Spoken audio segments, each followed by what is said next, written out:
injured rap star. Shakur underwent surgery today. The shooting of Tupac Shakur here in New York City once again underscores the violence that has surrounded this man since he shot the superstardom in the world of music and entertainment.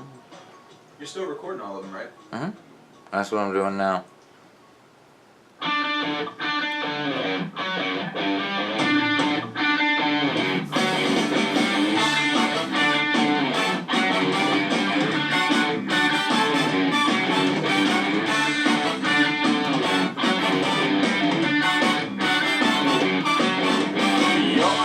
Evil and mean, comfy and cozy, nowhere seen. You can't deny the crucifix side. All of your bad taste won't subside. You're outside, getting up at night. Dress funny, strapless, and skin tight. You're outside, getting up at night. Alright. Ladies and gentlemen, boys and girls, welcome to the Secret Show, my living room once again. Anybody who follows this on Periscope right now, it is being broadcast from the tablet that I got from Rent-A-Center, which is why you can't see shit. You'll see it later. Listen with your ear holes, it's good for you. It's gonna be good oral. With an A, yeah. Alright, fuck it. My life's been weird lately, isn't it, Dave? Yeah, me and Dave been fucking, trucking, man. Fucking, I had to do something I didn't think I'd ever do again and fill out an application for a real job. And it's only been like a year since I did that, but apparently shit got real different. It's new questions and shit. Like, I know name, prefix, title. Preferred gender pronoun is not a question I need on my job application. Like, I feel like when you answer name, that pretty much settles that, correct? Nobody's gonna be like, yo, have you seen Scott? Oh, she's in the break room. She had to go take a piss real quick.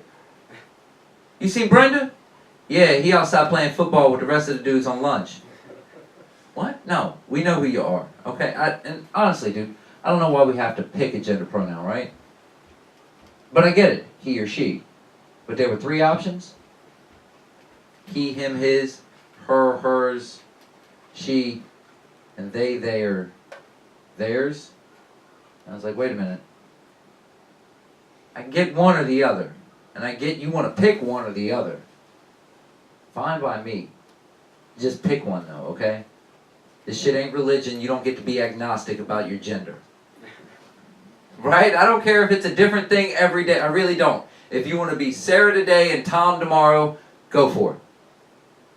But don't come in and be like, you know, I don't know who I'm going to be. I'll decide about lunch.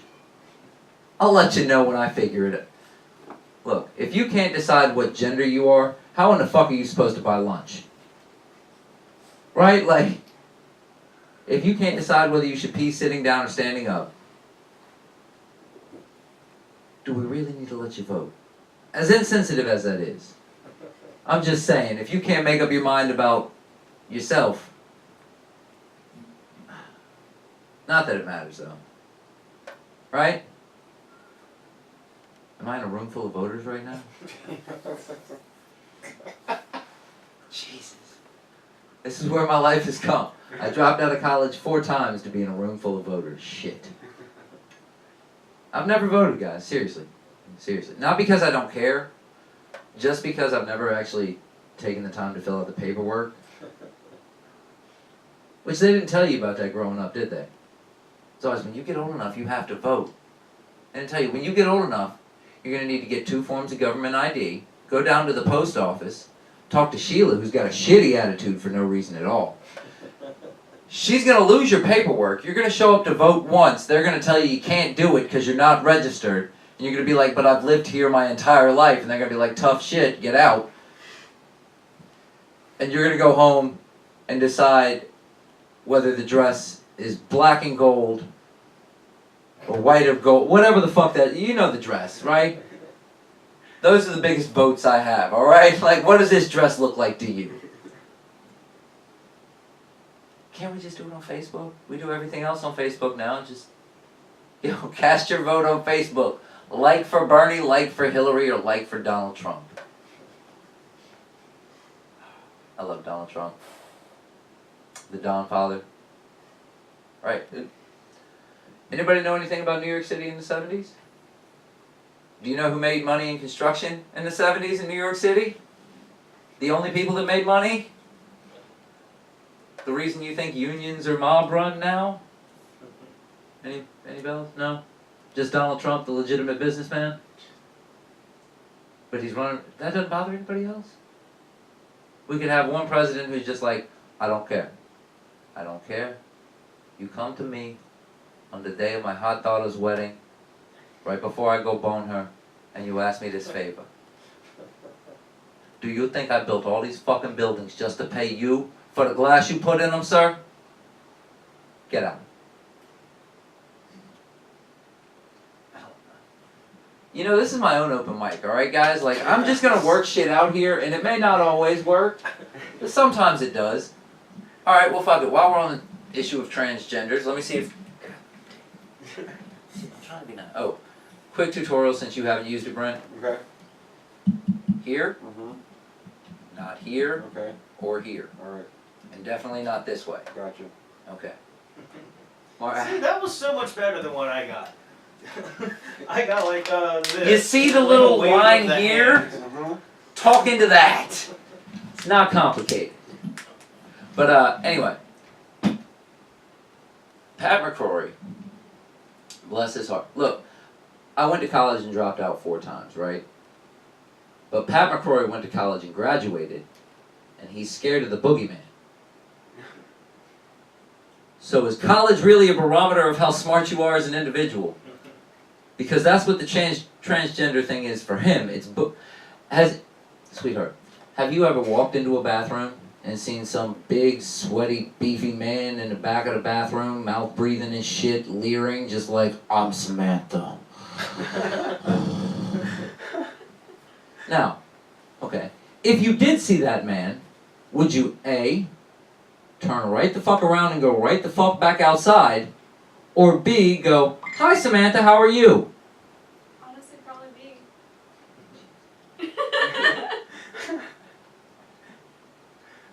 Did you graduate college? I'm in it, How far? you know. No, I don't know, that's why I asked. I mean, are we like a week in? Or like you've got 3 weeks left? I've got a year though. Alright, so there's still hope. There's still hope. You can drop out too. And the real world will apparently come along and be like, hey, by the way, that's creepy. There's lots of creepy shit in the world. I've gotten into a lot of creepy situations. Fucking sitting right there at that desk the other night. Dude knocked on the door. 1 a.m. Most people would go, hey, I'm not expecting company. Fuck that. Me, I was like, hey, I wonder who this is. Open the door and it's a little white dude like this.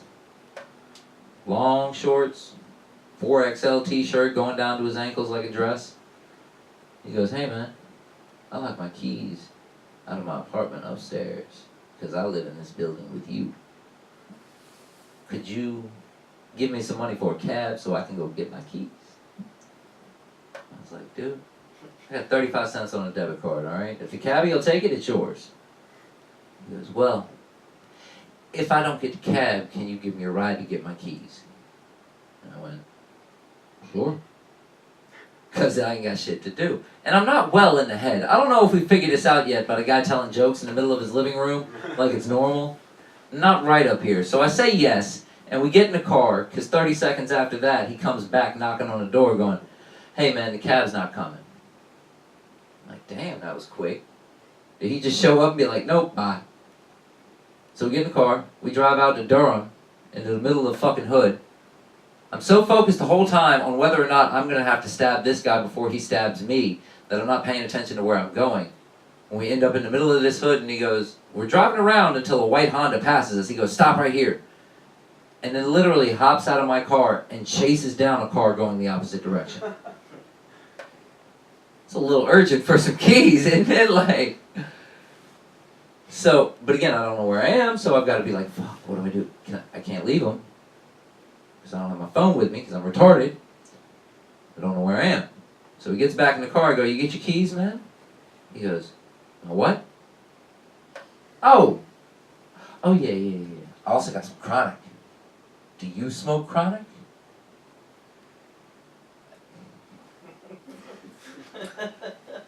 I do a lot of things, you guys, but my mother raised me right, and she said never admit to strangers that you do drugs, okay? That's a good rule of thumb. Saves you a lot of trouble. Because what I thought was chronic was not chronic at all. Because I said, no, he goes, well, do you mind if I smoke? He said, does it bug you that I smoke? To which I replied, you're a grown-ass man, do whatever you want to do in your own time. And that's when you let the crack bite. Which is when my hands went to 10 and 2. Because nothing will make you a safer driver than someone smoking crack in your car at 2 in the morning. And this dude had the balls to look at me and go, hey, you alright, man? You're kind of sketching me out right now. Did you see something? My apologies, sir. I did not mean to sketch you out while you smoked crack in my car at 2 in the morning and told me it's weed. Please, how can I make you more comfortable during this experience? He goes, well, just pull over here, man. I stay in these apartments right here. Isn't that how we got in this mess in the first place? You did not stay in these apartments. That's why we're here. Because if you told me I lived down the road, I'd told you get your homeless ass on down the road somewhere. But I'm ready to get rid of him, so I drop him off. And he looks at me and he goes, hang on, man, I want to give you some gas money. And pulls out $1.47 in mixed change. No quarters, mind you. Nickels, pennies, and dimes. And as I'm going, all right, dude, just be safe, man, bye. Trying to get him the fuck out of my life so I can just go home and go to sleep because this is fucking weird. He gets ready to close the door, looks at me, and goes, all right, man, I'll stop by next week, we'll hang out, huh?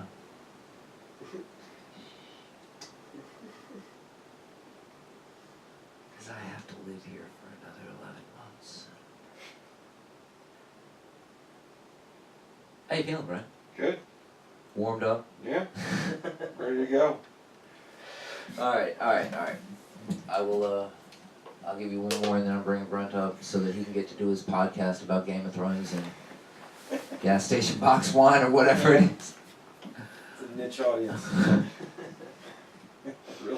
It's a real niche.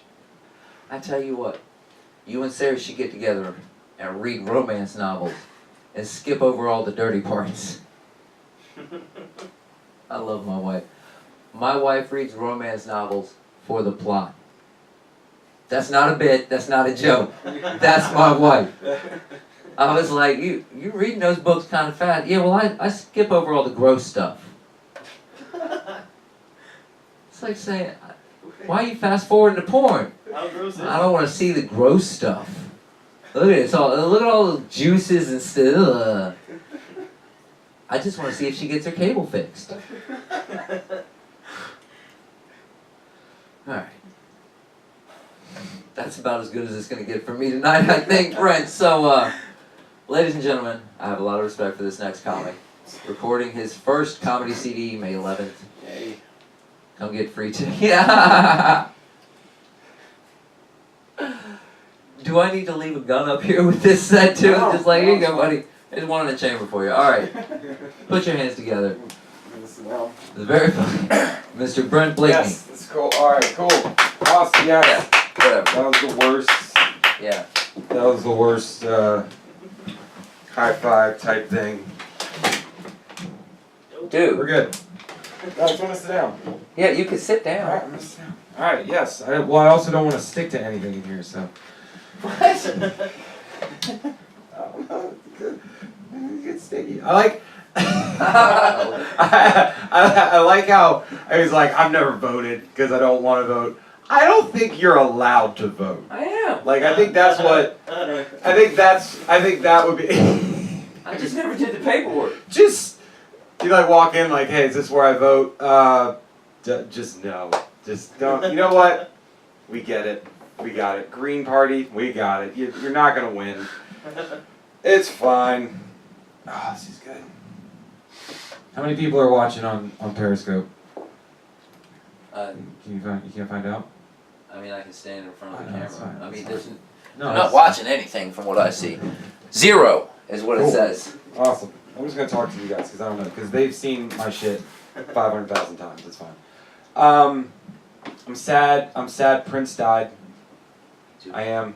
I think that shit sucks a lot because Prince did something amazing for everybody in the world. Like, a lot of people like to say that Michael Jackson was the king of pop, and maybe he was. Maybe he was the best entertainer of all time. I'm not, I'm not here to pass judgment, but Prince also just made it okay to be weird. Because no other human male in the history of Earth could wear 6-inch pumps, a blouse, and cheetah pants with the ass cut out, and you could still look at him and be like, nah, he's crushing puss tonight. Good for him. Good for him and what he did for all of us. All of us here, that's really good. That's really good. Gosh, yeah, I gotta... Oh, man, I drank all of it last night. I went to a wedding and they had an open bar, which is like the worst thing ever to have happen. I just drank it all. I told myself when I got married I was gonna calm my drinking down, and that definitely didn't happen, like, at all.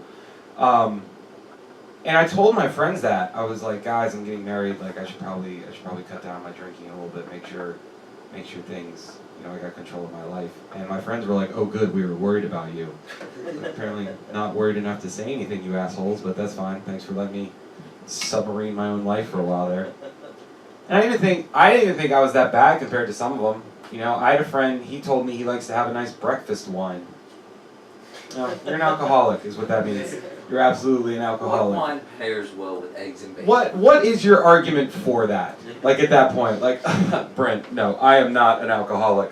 This right here is a 62 Chateau Monet Merlot, and it pairs wonderfly with my brown sugar cinnamon Pop-Tarts. It is wonderful and delicious and French. And I know him. He's not having fancy red wine at 8 a.m. He is slamming Boone's Farm and Mad Dog 2020. He's an alcoholic. You guys have friends when they get drunk, they just get real emotional and they start crying? Do you know people like that? Yeah. Did you know there's a word for that? Maudlin. Maudlin. Like, by Webster's definition means tearfully emotional, especially in a state of drunkenness. Like, that's literally what that word means. Which is also hilarious to me because Maudlin is the best name for a boxed wine ever. And that totally explains what happens when you drink boxed wine. And I just think that that'd be the easiest advertising ever, because you just name each wine after what kind of emotional response you're gonna have when you drink it. That shit would sell itself.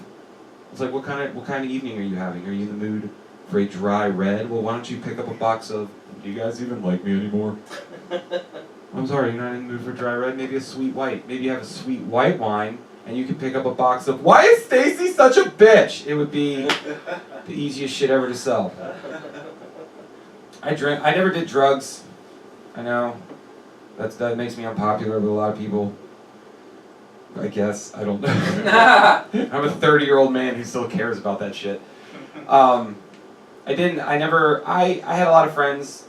I wanted to like smoking weed. I really did. I wanted to like it so bad, and I just don't. Like, people tried to explain the difference to me. They were like, well, there's sativa, or what is it? Sativa, and like indica, and like, well, they're gonna have, like, you smoke it, and you get like a different reaction, and it's like all this shit, and like there's crystals and dabs, and literally no difference. Like, I'd have one hit off a bong, and I'm like, I see all my dead relatives right now, and I don't know how to move off this couch, and if my brain is gonna eat itself from the inside out. That's usually what I'm worried about. I just know, I could never get into it. I had a couple.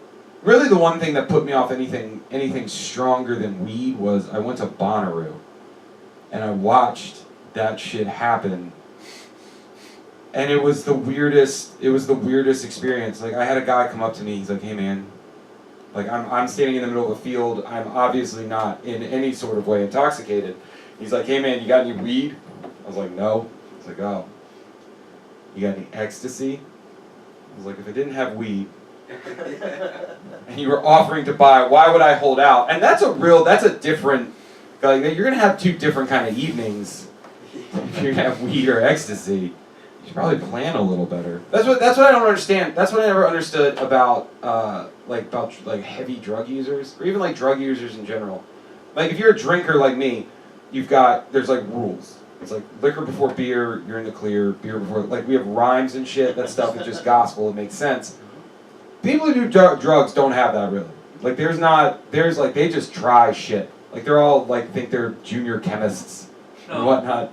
Like, well, I'm gonna eat this weed brownie and then I'm gonna do this bump of cocaine.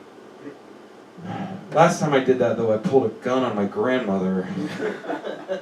Maybe I should try something different. The one I will say. Well, I'll tell you this. I almost died at Bonnaroo actually. It was Sunday afternoon in the big field, and it was like 103 degrees out, and I had to take a shit. So I don't know if you've ever been to a porta potty at a festival, Oh god. but it's the worst experience of my life. The problem was, it wasn't just like all that. It was the fact that it was 103 degrees outside. It was like 140 in this port, and like so I got like super overheated and dehydrated. And like my vision started doing that tunnel thing, like it started getting airy, and I'm like, oh, get the fuck out of here. So like I'm half trying to pull my pants, I like kick my way out of this porta potty and like fall like straight into the grass, and I'm like laying there like, oh my god, I'm trying to get like myself put together. I swear to God, this guy wearing a thong made of glow sticks like walks by and he's like, yeah, calm down, weirdo. But I hate this place. I hate everything about this place. The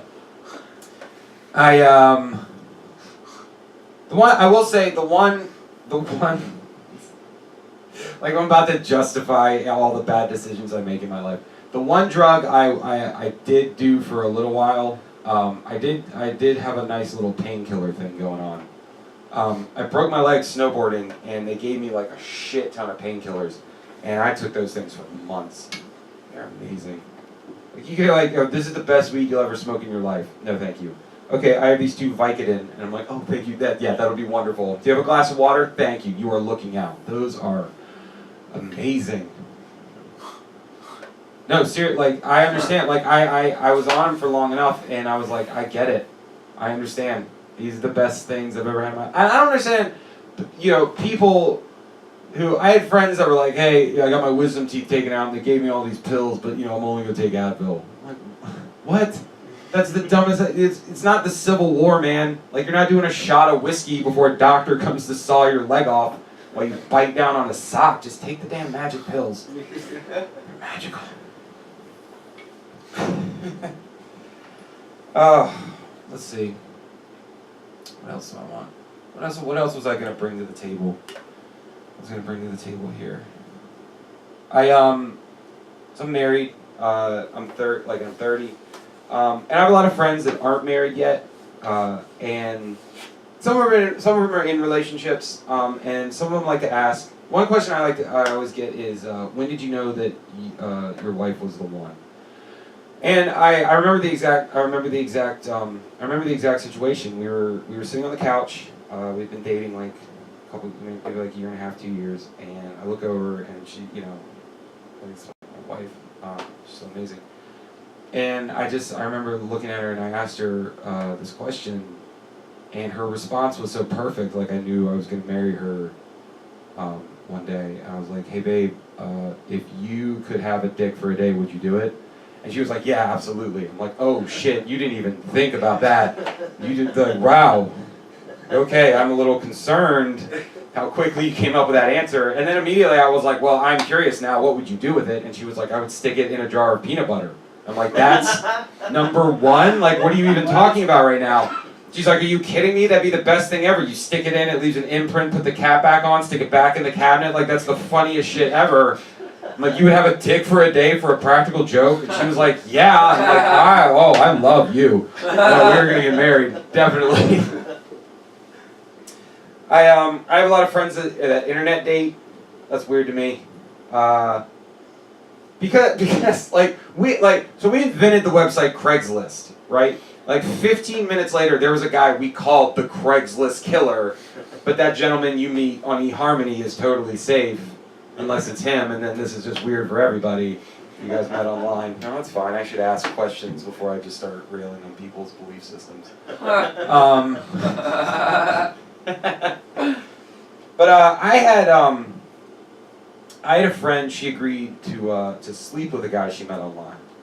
Like never met him in real life. And the crazy thing to me was when she was telling me this, she was really unsure about it. She was like, "Hey, yeah, I mean, I agreed to do this, but I mean, he's not gonna fly from South Dakota to Boston just to. He's not gonna. Do you think he's gonna do that? Fuck yes, he is going to do that. Like, are you kidding me? Like, on the list of crazy shit guys have done to get laid, $300 plane ticket, pretty low on the list. I think we're honest with ourselves. There's a guy in here tonight that's like, yeah, I stabbed a priest one time. Shit's a fucking shit.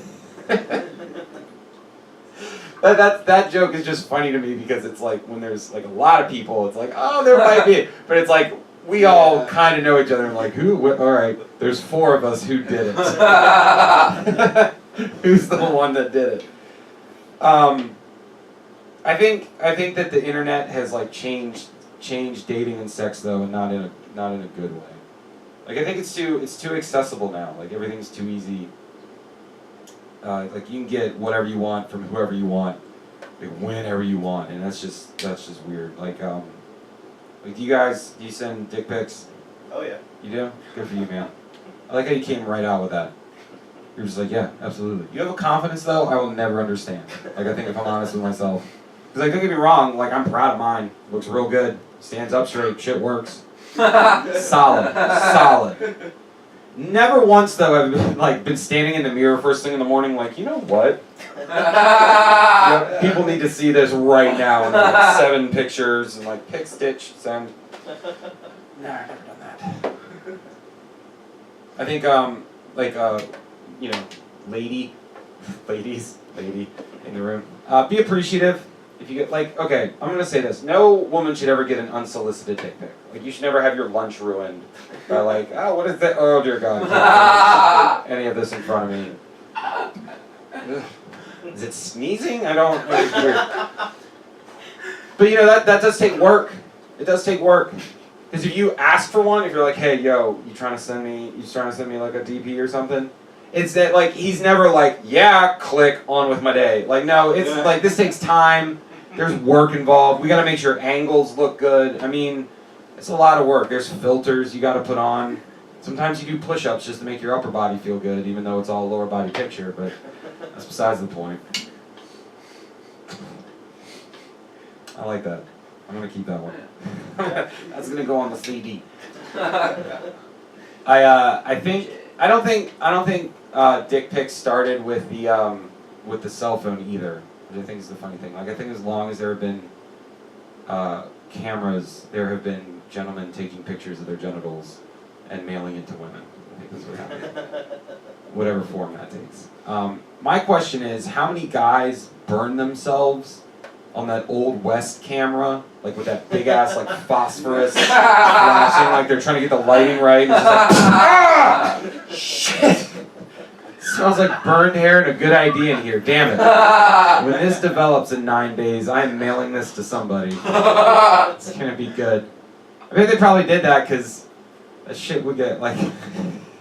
It's like why they invented the camera. Some dude was like, I am fucking sick and tired of trying to chisel my dick out of marble every 14 days. You can only stand in a room with a mirror and a big ass easel with brushes and shit and paint this thing so many times before it just turns into art. It is art. Alright, Steve, that's what I'm gonna do tonight, man. Thank you for having me over. Thank you guys for coming out, watching some comedy, man. This is fun. I love this. It's practice. It's practice and it's great. What up, Jake? I love about that? People like Brent, I always like to imagine what he thinks drugs are like for people that do them. Where he's like, I'll eat this weed brownie and do some cocaine, but the last time I did that, I pulled a gun on my grandmother. How quickly do you think those two things interact, Brent? Real quick. Maybe I'm wrong. The one story I did remember I wanted to tell about not going to jail when I should have. Does anybody in here know another human being that got pulled over with weed plants in the car? Jesus Christ. Had the cops look No. around the car No, we don't. and then drive home? You do now. They're in jail. You have, yeah. Yeah. Yeah. When the police pull up and there's weed plants in your car, I'm going to tell you right now, white meat comes out fast. Yeah. Good afternoon, officer. Yeah. Is there anything we can do for you today? Yeah.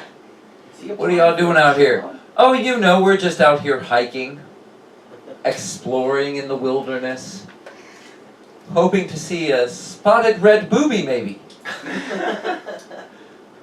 Just hope. Knowing he's dumb enough to believe that shit because it worked every time. Like, here's a fun fact to ponder. It takes 7 years to become a lawyer. 4 years of college and then 3 years after college.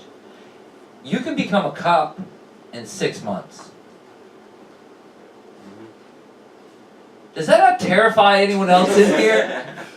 Like, hey, you wanna practice law.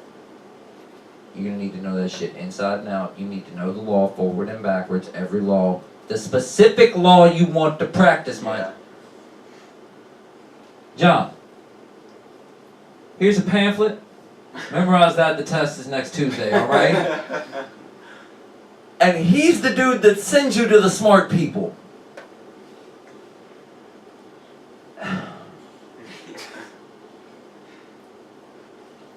That'd be like some dude in a football helmet and water wings telling you you're being unsafe. If I'm so goddamn unsafe, why you wearing a helmet, dog? That's all I'm saying. So, thank you for coming out. Sorry if we scared your friend off to the bathroom. She's hiding. She's waiting. She's waiting. She's like, I hear it still. I hear it. As long as I don't flush, they'll think it's still going on. Anybody hear a flush?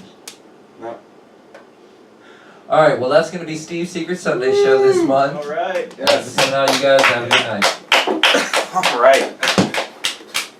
Whee! I'm gonna go with Carrie. Thank you. Yeah, man, definitely, of course. Where in Cary you got to get to?